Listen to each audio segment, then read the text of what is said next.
So, welcome back po ulit sa aking YouTube channel. So, for today's video guys, meron po akong share po sa inyo na pa-airdrop na kung saan guys, napaka-simple lang po na gagawin po natin mga task po dito. So, 3 task lang guys and pwede na po tayo makapag-participate sa pa-airdrop po nila. So, ayan guys, bali yung share ko po sa inyo ngayon is ito po si Miniverse. So, as you can see, the fourth consensus revolution, return value to the people. Ayan, as you can see, crypto flash crash, then rug pull alert, centralized scandal, exchange halts withdrawal. Then may kita po natin dito guys, meron po silang the triple crisis on the modern crypto industry. So first is yung unfair distribution. 89% of the token are held by BCS and team before launch. So centralized power code is low becomes backdoor is low. So kung nagpa-participate kayo guys sa mga pa-pre-sale, so bali dito po guys applicable ito po pinakauna. So alam naman natin guys na may mga project na hindi po guys transparent. So feeling natin guys na una na tayo sa pag-buy anong token na yun, pero hindi po natin guys alam na may na mas nauna pa po pala sa atin. Then next is yung fragile consensus. So value is based on hype, not on mechanism. Kung nag-snap kayo guys ng mga meme coin, so pansin nyo guys na nagtataas lang guys yung value once na may mag-promote guys na influencer. So bali same lang yan guys sa pa-pre-sale. So mas maraming connection, so mas malaki guys yung chance na mas tumas guys yung value ng pre-sale token po na yon. So may kita po natin dito guys, meron din po silang paradigm shift. So from technology to value. So 1.0, so BTC, technical consensus. Then yung 2.0 is yung Ethereum or yung mga DeFi. Then pangatlo is yung mga meme. So yun na guys yung mga meme coin. So bale cultural consensus po yan. And yung pang-apat or phase 4, 0.0 is yung Miniverse, value consensus. So bale ito na po guys yung project po na to. Then ngayon is what is GoFi? So definition, GoFi is an autonomous economy that agrees fairness, capital, and consensus. So yung philosophy po nito guys is value creator, which is yung community, and equal to value owner. Then standard, an agreement that enforces fairness through code rather than promises. Then the gold standard of fairness, so meron po ditong no private placement, so everyone is on the same starting lane dapat. So kung magpapa-pre-sale man guys yung isang project or isang token, so make sure lang guys sa transparent po sila na wala pong nauna. So bali sabay-sabay po dapat. Then pangalawa, no pre-sale, zero discount privilege. Then pangatlo, no whitelist, so open to the world from the first second. So bale dito na po guys pumapasok yung mga private sale. So sa private sale guys yung nakapag-buy lang guys is yung mga whitelisted na wallet address. So syempre bago po tayo maging whitelisted, so may mga gagawin pa po tayong task. Yung karamihan naman guys is simpleng task lang naman po.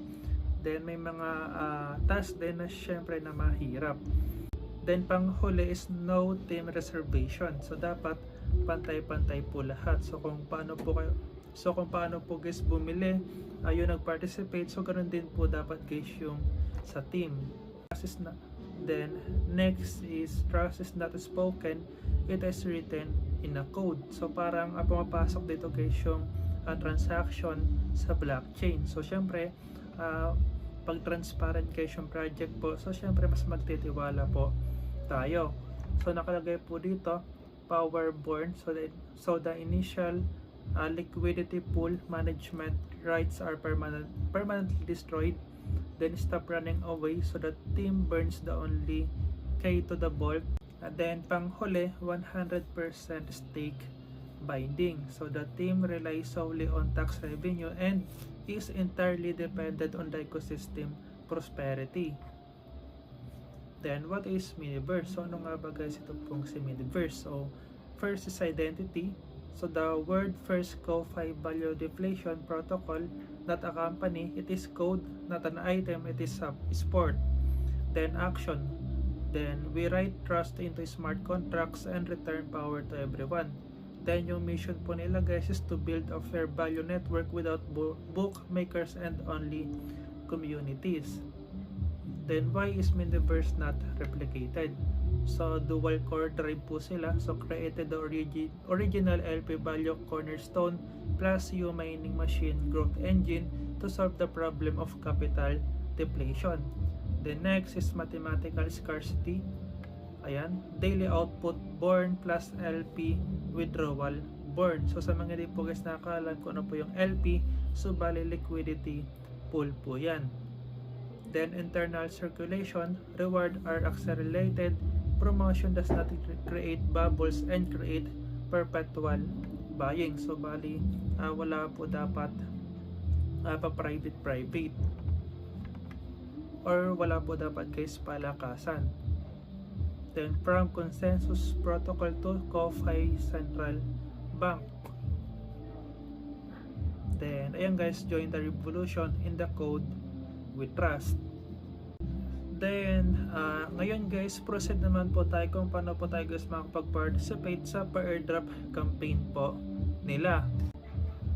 So ayan guys, unlock mini BTC airdrop. So several step easily unlock mini BTC airdrop.